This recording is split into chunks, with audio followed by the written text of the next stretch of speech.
Bonjour.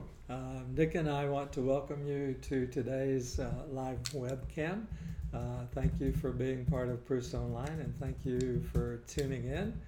And a special thanks to those who sent questions in advance. As always, Nick is over here at the controls, and if you have any comments or questions you'd like to ask during the webcam, please do. As you'll see later when we get to the topics of Proust and religion and Catholicism, it's interesting that there were several questions that came in centered around this topic. And I know these are not all coming from the same Proust reading group or study group, because one of them actually came from a different continent. So anyway, this is a very important topic, and one that Proust aside preoccupies us constantly in our daily lives and in our general attitude towards life and our personal philosophies and faiths. So it will be interesting to address that and to share with you as best I can Proust's own comments and beliefs. The first question is I guess we could say more precise, in that it involves the painting by James Tissot of the Siècle de la Rue Royale, which was mentioned, I believe, in if you remember the online course, if you've refreshed it recently, the person who submitted this reminded me that it was in lesson 20 that Nick and I showed this painting. And so the person who submitted the question goes on to say, it reminded me of another painting by James Tissot. And so Tissot is on our mind here. And the question really centers around, as you remember in the painting, you see a number of prominent social figures from the time, among whom is Charles Haas. So Charles Haas and Tissot were the person submitting the questions tells us, were both a generation or two ahead of Proust. I think Proust was 17 when he met Haas. That I haven't checked to make sure, but that date is certainly correct, approximately. He met Haas for the first time in the Salon of Geneviève Strauss.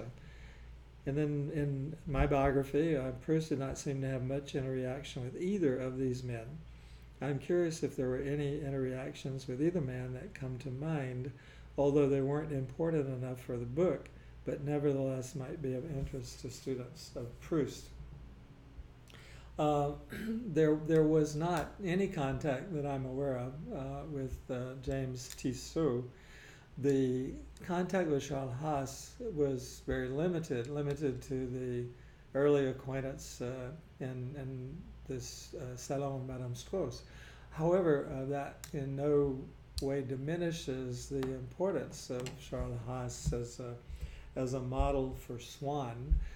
There was another prominent figure in Parisian society of the time whose name also was Charles Efrussi, who also was a Jew, and who apparently contributed the Swann as a connoisseur of art. The Efrussi was an art critic and a connoisseur, and I think it's safe to say that part of Efrussi, and Proust, again, this is a very vague acquaintance, but I think we all know from everything we've read about Proust that he was very much in the know about figures who were prominent in society. And of course, given Proust's own heritage from his mother's side, or the Jewish side, Proust was also interested because anti-Semitism, even before the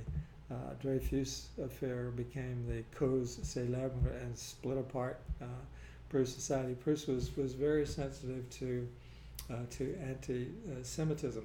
So these two men, and particularly Charles Haas, who was a very prominent member of the Jockey Club, sort of arbiter of fashion, Proust was well aware of this, and so he became one of the important models for Swann. Now, we all know when we say that a character is a model, a person is a model for a character, we know that this does not mean that the character Swann is a portrait of Charles Haas, but that certain aspects of people whom Proust knew or whom he had heard a great deal about or whom he had read about, because these people were in society columns. And as I said, F.O.C. also wrote important articles, reviews of art, and works about art history. So they contributed certain aspects to the character of Swann, but Proust's own personal knowledge of them was extremely limited. And of course, we should point out Proust as a poet, certainly a poet in prose. We'll talk a little bit later about Proust, the musician. He's very sensitive to sound and to the beauty of words, and he clearly was taken. I don't think he had any close friends, actually. I could be wrong, but I can't recall any at the moment who were named Charles. But obviously, this was a sound, a name that he loved, and we see that in the novel, of course, and primarily in the character of Charles Swann, but also Charlus. And we all know the importance of names, both proper nouns and common nouns, in the Proust ear for music. So anyway, that reminds us, is a good reminder of that painting by Tissot, and also of the circles that young Proust frequented and drew his inspirations from. Another question that arises now and then, and particularly when there are recent biographies or books about Proust, or in which Proust plays a prominent role. The latest example is a very important a book that I highly recommend by Caroline Weber, Proust Duchess. Actually, I have a copy here. Nick can tell me if I'm holding it up so everybody can see it. It's a brand new book, and I know that some of you are currently reading it or intend to read it. So the question, this is always one of the key questions that any biographer faces, is the relationship Proust to the narrator, but also Proust himself. And so what do we know about Proust, and how should he be portrayed? So I thought this would be a good opportunity to kind of review what we know about Proust, how we know it, and also what Proust himself said about real people and people in fiction, and also how he might have expected to be portrayed in biographies and other non-fiction works. The young Proust. First let me just say, how do we know what we know about Proust? And before we talk at all about the fictional side, we have a tremendous amount of information about Proust, as everyone knows. When Philip Kolb, and it's hard to believe that it's been 2 decades, nearly 20 years, since Philip Kolb died, and fortunately he was able to complete his magnificent edition of Proust's letters, edited and wonderfully, thoroughly annotated. So we have we have over 3,500 letters, mostly by Proust, but also some letters that Proust received from key figures. And so in the last 2 decades, new letters are constantly coming to light. I suspect there may be enough letters that have been found and published since Kolb finished his work to fill another volume or 2. And then we know a great deal about Proust, since he was such an unusual figure, and such became so famous and such an important figure. Many people wrote their memoirs about him. There's a long list, as you know. Celeste Albaret, his legendary housekeeper, recorded on tape her memoirs, which were later published as a book, and these are also available in English. Monsieur Proust. So we have a great deal of information about Proust. So just taking the biographical material, we know that Proust, as a young man, was devoted to his mother, who was Jewish. He was highly dependent on her. We know that he was ill from asthma and other ailments for a long time. He missed school a lot. And among his main playmates or classmates was Daniel Halévy, who came from a very prominent Jewish family, kin to Geneviève Strauss, and also the son of Ludovic Halévy, who was one of the most distinguished playwrights of the era, and who lives on as a librettist for a number of operas, primarily Carmen. And so Daniel Halévy, and then Geneviève Fromental, who married Georges Bizet, her son Jacques, cousins therefore with Daniel Halévy. They were all at Condorcet, at the Lycée Condorcet with Proust. And so we know Jacques Bizet did not leave any memoirs, but Daniel Halévy did. And we know from his testimony that Proust was considered something of a genius, tremendous talent with words, and also considered as such by his professors. But Halévy and others thought that Proust was so eccentric and so bizarre that he would never produce anything of importance. And being boys at that age, Daniel and Jacques were sort of in the macho, typical adolescent boys. They were interested in things that were very interested in literature, particularly Daniel Halévy, but interested also in other things like sports and hunting that did not interest Marcel at all. So they considered him rather pretentious. I suppose it's fair to say sissy. They teased him. They were very mean and rough with him. These are the memories that Daniel Halévy has left of that period. And so when, and then we know about the letters that Proust wrote particularly to Jacques Bizet. Proust had a crush on him and wrote letters inviting him to have sex, and so there were all of these issues which certainly would have been problematic for Proust's classmates. But as I said, Halévy admired tremendously Proust's talent with words, and the friends created a number of literary reviews that they worked on together.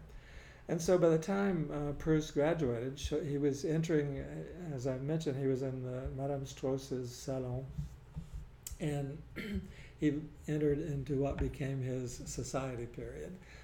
He was known to be a flatterer. He sent bouquets of flowers. He spent lavishly on those to society hostesses, and he began writing society columns for Le Gaulois, which was the main society newspaper of the time, but also for Le Figaro, often under pseudonyms. And it was this reputation that haunted Proust for years.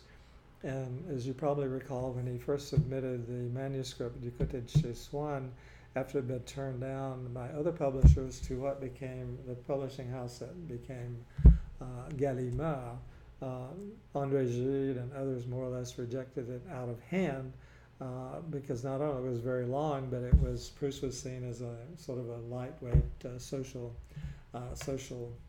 butterfly. And then Proust went for years, as we know. Nobody knew about Jean Santé, his unfinished novel. He began his Ruskin translations, and no one really knew that he was capable of producing the great work in search of lost time. And then fast forward a little bit until after he was recognized as a major literary figure, as someone who was creating what many expected to be the novel of its time, as indeed it was. And so he and Gide, André Gide, wrote Proust this beautiful letter saying that the rejection of Du Côté de chez Swann was the greatest mistake of his life. Proust answered in kind, saying that he certainly forgave him, and if that had not have happened, he would not have had the beautiful letter from Gide. So everything ended harmoniously. Now, by this time, by the time Proust began publishing À la recherche du temps perdu, Proust and Gide are both very famous. And Proust must have known that he was, when he told André Gide about certain of his sexual practices, namely that in order to be stimulated, he would go to a maison de passe, a house of prostitution, male prostitutes, and then a cage with rats would be brought in, and the rats would be pierced with arrows or some sort of device, and this would be necessary for Proust to achieve orgasm, sexual satisfaction. Now, the reason I mention all of this is to get to Proust's concept of what kind of people we are, who we are, and how we should be portrayed, and how we should be redeemed if redemption is necessary. And so Proust did know by this time that Gide was keeping a diary. And so Gide recorded this conversation, and whatever faults Gide may have had, I'm not aware of any particular ones, but I think everyone takes him as someone who was very sincere, someone who would not relate any information, certainly information like that, that was not true. And so I think we see that almost as a kind of, on Proust's part, as a kind of confession. So backing way up now, when Proust was an adolescent, and we know that he filled out the two famous questionnaires. Actually, another one has been discovered recently, so we have to stop saying the two and say the third questionnaire. But they were all filled out when Proust was either an adolescent or certainly just beyond the age of adolescence. And in one of the questionnaires, this is the one where the questions were in English, and Proust, of course, wrote in the answers in French. The question was, for what fault have you most toleration? Okay, this is an adolescent Proust, and he wrote, pour la vie privée des génies, for the private life of geniuses, or for the private life of a genius. And so already we see Proust at that very early age, long before he has begun writing In Search of Lost Time, we see him making a distinction between the living real person and the person who is the creator. And so Proust, like everyone, and indeed this is Proust's statement about who we all are, sees us as containing multiple beings. That does not mean, of course, multiple personalities. I suppose you could take it that way. But as you know, this is an important aspect of his novel, les moi successifs ou les moi multiples. And later, when he's about to discover his voice as a mature writer and also the story that he wants to tell, he writes in Contre Sainte-Beuve and against, known in English as Against Sainte-Beuve, he writes, Le livre est un produit d'un autre moi. So a book is a product of another me, of another self.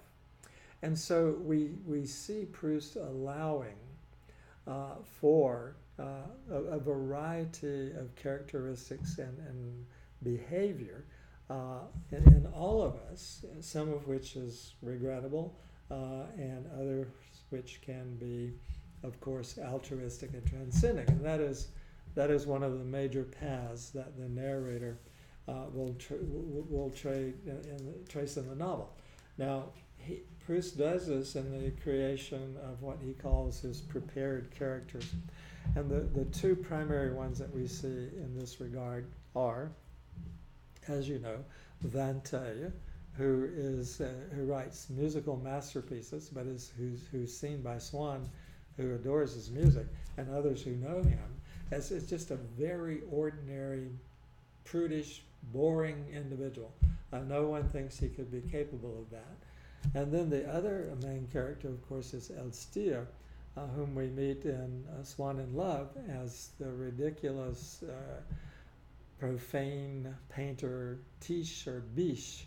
And then it's only later that he is revealed to be this, again, the painting equivalent of Vinteuil as a composer.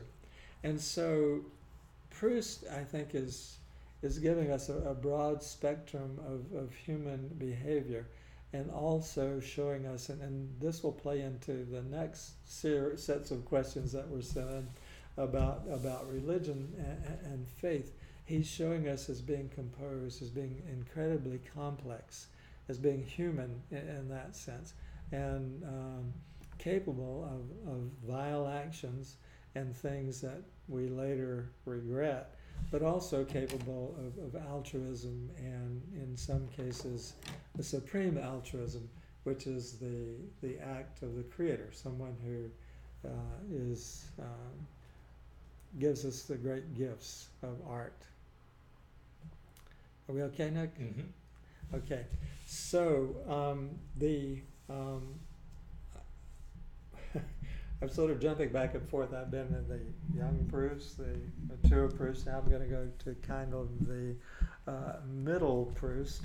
And after we got Proust in high school. We got Proust as year of military service. We've got him writing Jean Centeuil, which turned out to be a failure, but in which is a very important part of Proust's apprenticeship, because although it's a third-person novel, it is many of the same themes, and even some of the characters, not fully developed, of course, are to be found in Jean Centeuil. So Proust in the middle period, primarily when he's working on the translations of John Ruskin.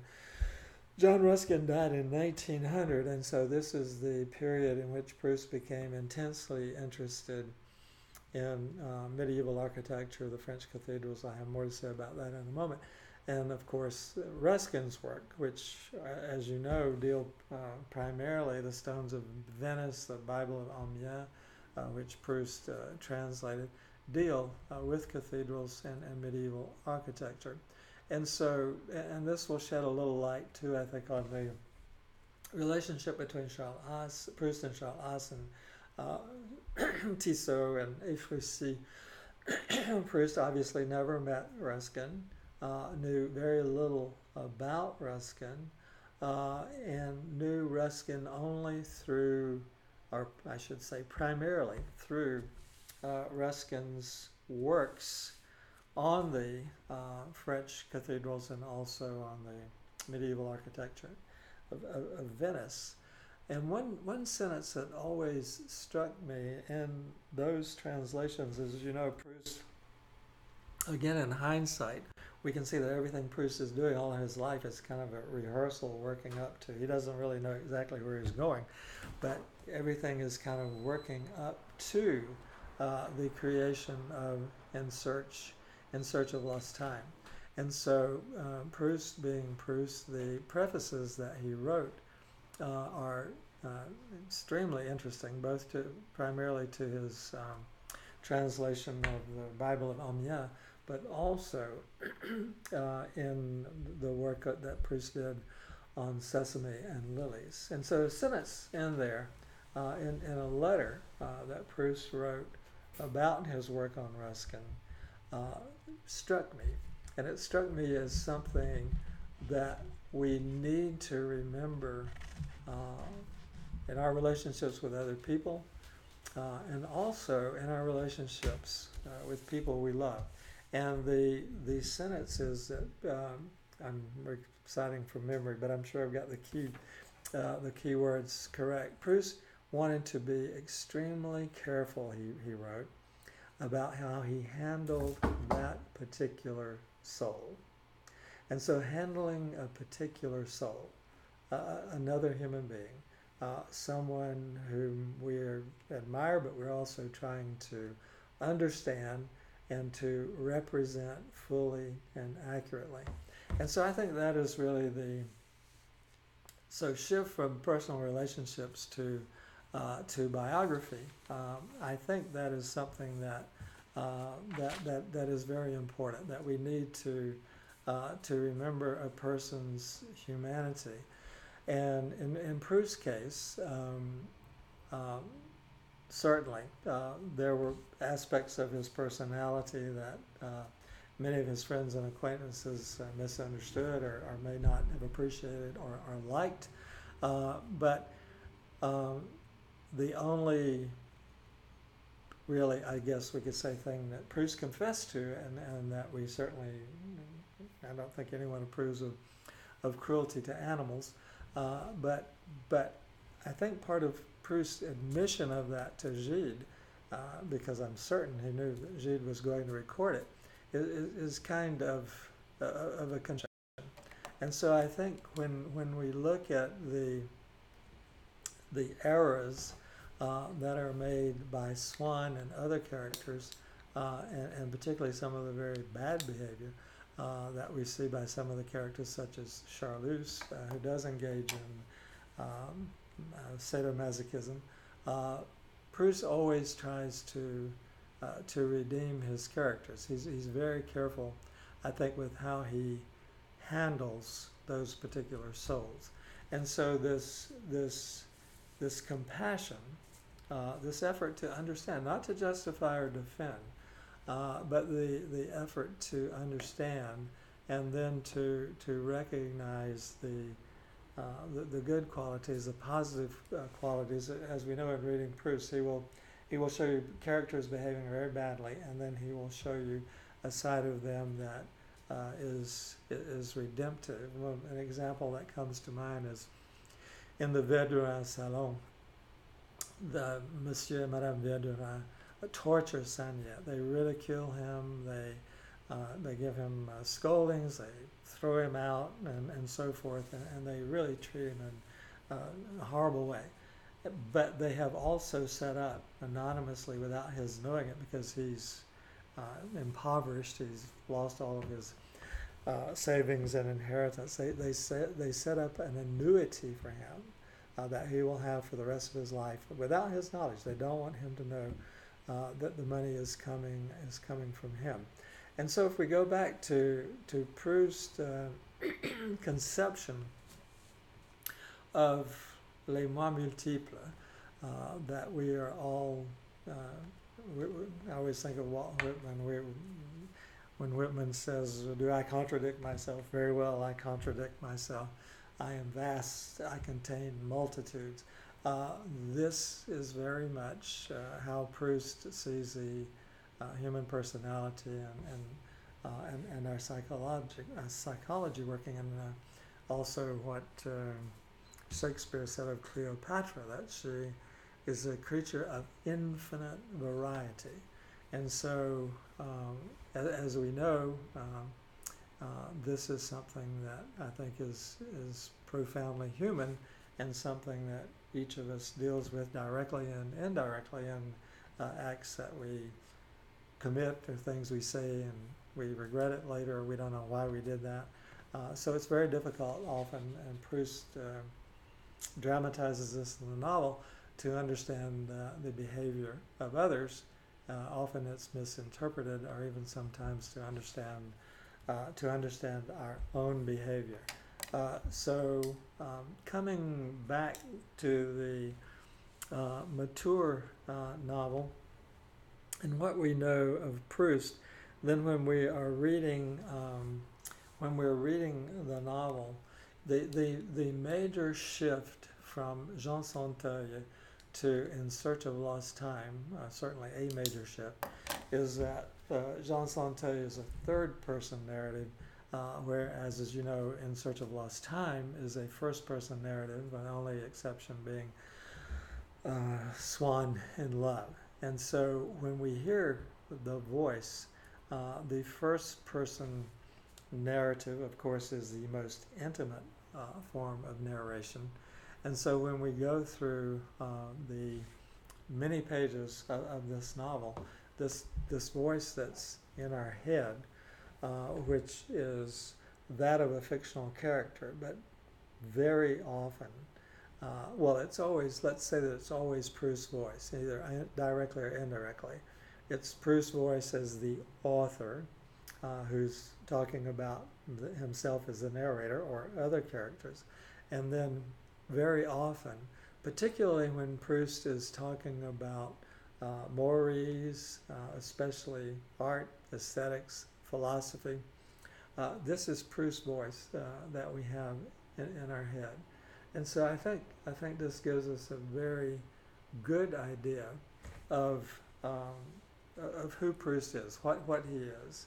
And there's so much rich material there and so many different aspects. And an aspect that I think is often, in writing about the novel, an aspect that I think is often overlooked is that the narrator, after Albertine's death, and he realizes that he actually did love her, he again, speaking of confession, he blames himself greatly. He says that he had behaved in the most egotistical fashion possible. He blames himself for having, these are his words, having killed his grandmother and Albertine through not being able to love them enough, or not to understand the true nature of love. In other words, we could go back to his statement about Ruskin, and the narrator was not careful how he handled those particular souls. And so I think this whole notion is very key to understanding relationships, but also as I think the job of the biographer, again, as I say, is not to whitewash or defend or justify or overlook important aspects of the person being depicted. But I think that the portrait needs to be nuanced, and all of these aspects, to the degree that it's possible, should be taken into consideration. Where blame and condemnation is richly deserved, and that needs to be stated, and that is also what should be done. But in the case of Proust and others, I think we have to present them as they truly are, as they truly were, to the degree that we can. Anytime I mention how much we know about Proust, or think we know about Proust, because of all the evidence and testimony and work that he left, I always also think about Shakespeare, about whom we know virtually nothing. And so again, in fact, we don't even know if Shakespeare was Shakespeare, but I think we have a feeling, a concept of what that soul must have been like through this tremendous gift that he gave us through the plays and the sonnets and the poems. And so in that sense, when we think of ourselves as being altruistic instead of egotistical, and when we think of the great gifts that the true benefactors of humanity have given us, the artists, and when we remember that Proust includes scientists, anyone who has improved lives, who has given us something that is ennobling, that is inspirational, etc., then these are the people that deserve our careful attention, as those we love, and as any human being does. But particularly, I think if we're depicting anyone through a biography or another writing, then we need to be as nuanced as possible in presenting that person.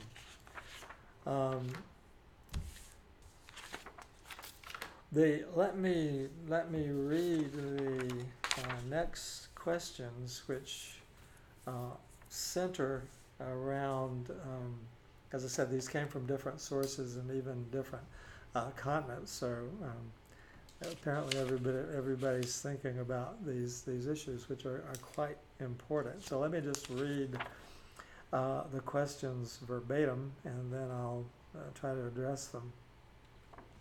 What do you take to be Marcel Proust's actual relationship to Catholicism in France? I think after reading his essay in defense of cathedrals and their continuous usage as places of worship, that it was much more significant than a simple agnosticism. Certainly, I agree.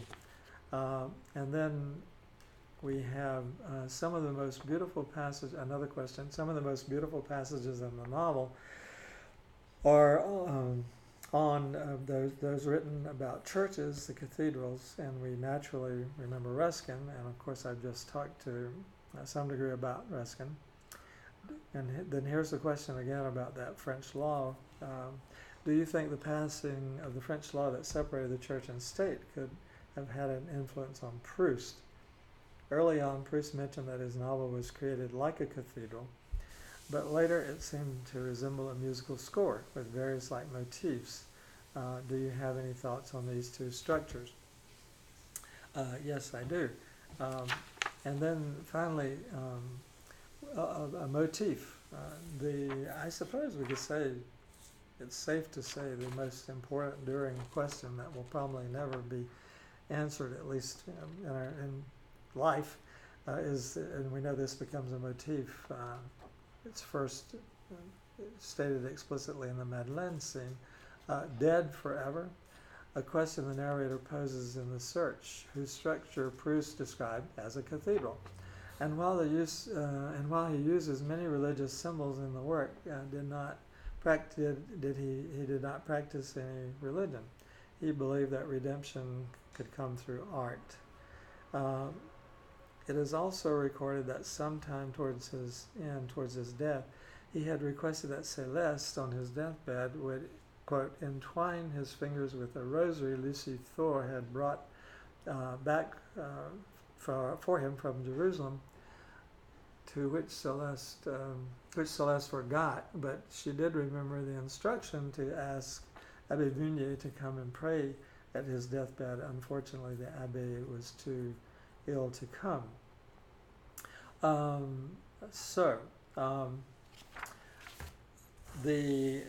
Let me deal first with how Proust saw cathedrals and his reaction in the article he wrote, The Death of Cathedrals, La Mort des Cathédrales. And this was the law separating church and state. Now notice the important word there in the title of Proust's essay, The Death of Cathedrals. And so this whole, and then dead forever, which of course is connected to one of the major themes in the novel.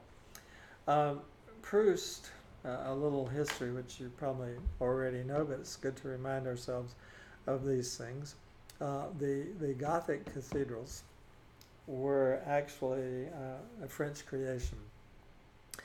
the vaulted arch and the pointed arch, these were all invented by French architects.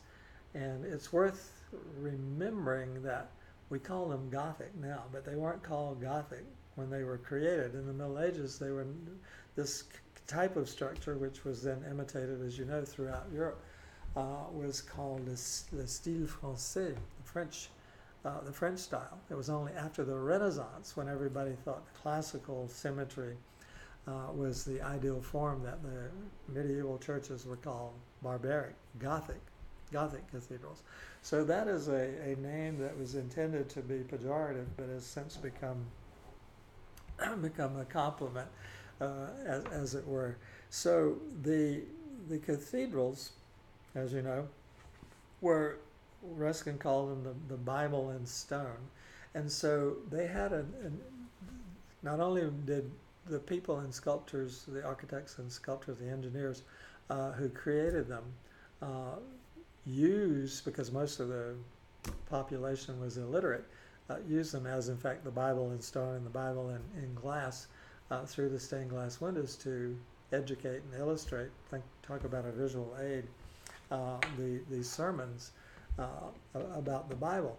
But also the artists, the sculptors, those who did the stained glass windows, created contemporary dress, customs, floral and fauna. There are medieval knights, statues of those in the cathedrals. And we also know in Proust's novel, the Guermantes family and other legendary figures appear in the stained glass windows at the church of Saint-Hilaire in Cambrai. And so the most important function, obviously, or reason for this was the worship, and not only illustrating all of the Bible, but also the promise of the afterlife, eternal life for the faithful. And the way the cathedrals are even sited or situated is important symbolically, because all of the Gothic, if you're ever in a French city and you want to know where west is, you stand with the facade, the main facade behind you, and you're facing west, because it was believed that the angel Gabriel would sound his horn on Judgment Day in the west, and many of the statues above the main portal depict Judgment Day. Then the north side, the side that's cold and receives the least amount of sunlight, is the Old Testament. And then the south side that does receive the most light is the side on which the New Testament is depicted. And so Proust loved the cathedrals because of their beauty, the secular aspect, the aesthetic aspect, and he loved them because of their relation to literature through the Bible, and also ancient literature, because Aristotle is depicted on some of the cathedrals, and also the history of France. Before he became a novelist, Proust's great ambition was to become a historian. And so the cathedral interested him for many, many reasons. And we've already talked a little bit about his translations of Ruskin. And so he built his novel. He wanted his novel to depict the history of France, the ancient traditions, and also to have the kind of architectural structure. In other words, the scene, the profanation scene with Mademoiselle Vinteuil and her friend Proust. A lot of Proust's friends were shocked, or his literary friends were shocked when they read that manuscript and wanted him to eliminate it from the novel. They were afraid that censorship or condemnation, and Proust said, no, it's like one of the main pillars of my cathedral. If I remove that, then the ceiling will fall, or this wall will collapse. So early on and throughout, he does refer to the structure of his novel as being that of a cathedral. And so for him, the the cathedral and the Mass, although he did his first communion, he was baptized, he was raised as a Catholic, made his first communion, and then after that, he did not really remain a practicing Catholic, but he was brought up in that tradition, and he understood so you've got the beauty, the secular aspect, the aesthetic aspect, which is not unrelated, I think, to the religious aspect, but also you've got the importance of history. And so Proust was afraid this did not happen, but he was afraid when the law was passed, the separation of church and state, that the services would no longer continue, the worship services, masses, and so forth, and that the cathedrals would become mere museums. And so that's what he means by the death of cathedrals. Their soul, their raison d'etre, their reason for being, would no longer exist. And he feared this and worried that this would happen. Now we know that this did not happen, to at least not entirely. The great cathedrals are still places of worship where services are held regularly. So before we talk about, and there's a lot more to be said about that, obviously, but before we talk about the religious belief and also music, which plays into that, one of the structural aspects of the cathedral, not only in the part that I mentioned about the pillars falling, but is the verticality. And if you remember in Combray, those beautiful passages on the steeple in the churches, and one of those passages ends with the sort of the church as it's surrounded by the town and the citizens got to be in the corpus, and the steeple is the finger of God pointing to heaven. And so what Proust, I don't know if this was a conscious decision of his at the time, but if you look at the imagery in the novel, every time there is this transcendence, these moments of creation, inspiration, the image is almost always vertical. And the other images, we can think of Gulliver being bound, but we know that being bound, tethered, held down, like Aunt Leonie in her bed, and later Albertine is the prisoner, although it's really the narrator who is more the prisoner. All these images of being bound and tethered and held down are on the horizontal plane. So that is another inspiration, I guess we could say, from Gothic architecture. Now the notion of being dead forever, in addition to the Madeleine scene, that occurs first of all with Vinteuil, and as you know, his music is lost. We don't know if they will ever be rediscovered. And then the profanation scene with Mademoiselle Vinteuil and her friend. Vinteuil left behind all these notebooks, these musical transcriptions that they're like hieroglyphics. No one can read them. And so in La Prisonnière, when the septet is discovered, it's Mademoiselle Vinteuil's friend, remember they were all musicians, who has been able to read the manuscripts of the compositions, transcribe them, and now they're available for people to hear and enjoy. And so that is part of her redemption.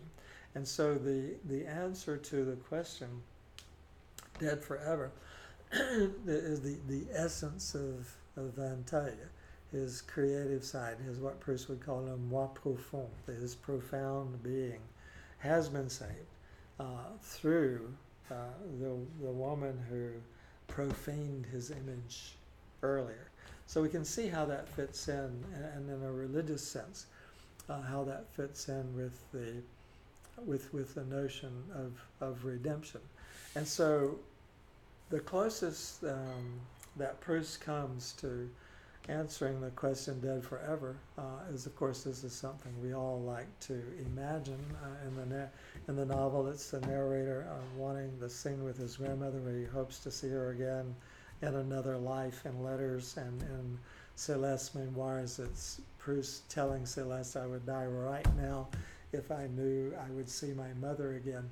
So this is something we always want to be with the people that we love most. And so, but we don't know if that is even possible. And so the closest that Proust comes in the novel to answering this question is perhaps. And we remember the scene with early on, the first serious meditation on music is Swann's meditation on the Vantalia Sonata. And Swann refuses to believe that the man who wrote that is his neighbor next door, because how could that be? And in this meditation, Swann compares this music to divine captives. Now notice we have a captive there, but they're divine captives. And so he sees this transcendence, this ability to, it's the only time, remember that Swann is capable actually of meditating profoundly on anything, is through the music. And so there are these moments when through music, at another point in the novel, I'm getting now a little bit into the theme of music. As you know, Proust calls music, if words did not exist, music is a communication of souls.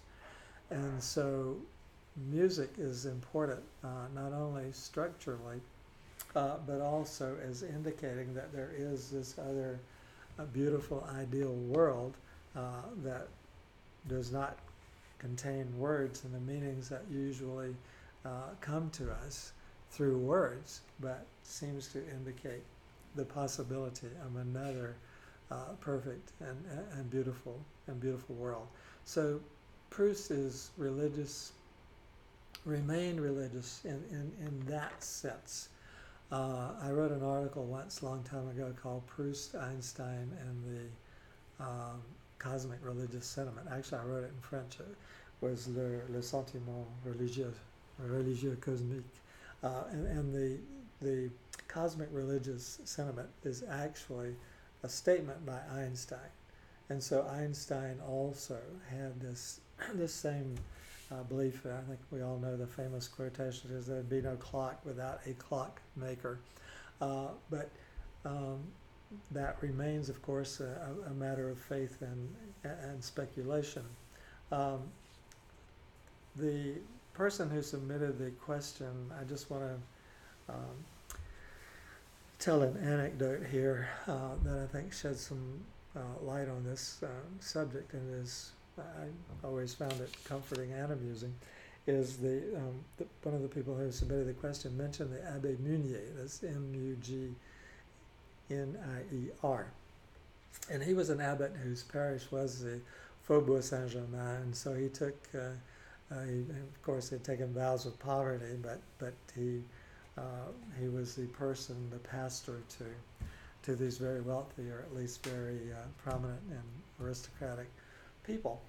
And so one day, one of the young society ladies who was troubled, apparently, by the question of dead forever, but mainly by redemption and what might happen in the afterlife, asked the Abbé Munier if hell really existed. And he said yes. Mais il y a personne dedans, but there's no one in it. And so I thought that was a very comforting answer, but also that this whole idea, and this is the idea I think that an artist has, that Shakespeare has, that Proust has, is the redemption, this great compassion that the artist has for his or her characters. The musical structure is very important because Proust, as we know, is a poet, is a musician with words, especially a poet in prose. And so we see this not only in the, I won't have time now to go into the details here, but I know you all admire these wonderful Proustian sentences where you have different phrases and going in several different directions sometimes at once, and then at the very end you have this kind of conclusion, this crescendo where the concluding part of the sentence brings it all together and coheres into a beautiful metaphor or a solid thought, often resembling or shedding light on aspects of human psychology or behavior. But we know that that Proust, Northrop Frye, in his work, The Anatomy of Criticism, he wants to categorize literary types of literature, and he wants to go beyond the very basic, play, novel, poetry, prose. And so he has, one of his classifications is what he calls encyclopedic novelist. And the two examples that he gives are the contemporaries, Marcel Proust and James Joyce. And so what Proust has done, and again we think of the cathedral as an encyclopedia, but we also think of the musical score of Wagner, the Gesamtkunstwerk, all of the arts being brought into one piece. And so Proust's use of themes and motifs, often a theme is repeated with variations before the ultimate conclusion. The best example there is perhaps Swann and Odette and all of the various ways that Odette is seen with various names. And then at the end of the novel, we have the narrator's ultimate take. And then, of course, the whole main beautiful theme that runs throughout the novel, the theme of time and memory, which, of course, is very much related to art and love. And so we know that the novel begins in French with a word that contains the word time. Longtemps, je me suis couché de bonne heure. So longtemps, and then the very last words in the novel are dans le temps, with T, capitalized T, in time, dans le temps. And then we know also, like a great musical work, or within a musical work, there's a da capo back from the beginning. And so it's a circular novel, and the end links us back to the beginning. And now the narrator is going to write either the novel we just read, or maybe an ideal or a different version of the novel we just read. And so it ends in this great crescendo, this great climax, but also reminds us that, again, entering the cathedral, or going back to play again this grand symphony, that we can go back to the beginning. So I'm just looking to see here if there's anything else that I meant to say. The relationship, I wish I knew more about this, but I know there is a relationship between music and math, and I know there's also a relationship between music and architecture. In structure and motifs. I mean, the motif part is fairly easy to understand. The mathematical part I'm less certain about. But there is a passage that Proust wrote that he did not include in the novel, and it's related to architecture, certainly to statuary. It's about the Greek statue of Memnon, Memnon, if I remember the spelling correctly. And this statue, when the sun rises and the rays of sunlight hit the statue begins to sing. And then we remember the Greek myth, trying to build the wall around Thebes, I believe it was, where I think there's three brothers and two really try to build the wall and fail, and then the one who plays a musical instrument, the wall rises magically. And this is another myth that Proust mentions. So anyway, all of these aspects remain intriguing, rewarding, and challenging to try to understand and appreciate fully. But Nick and I know that that you're out there with us, enjoying all of this and puzzling over things as we all do.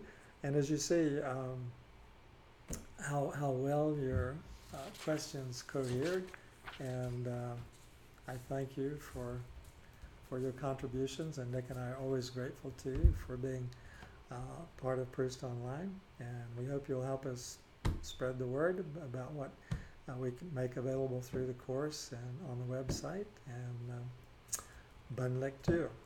Have a good read. Thank you.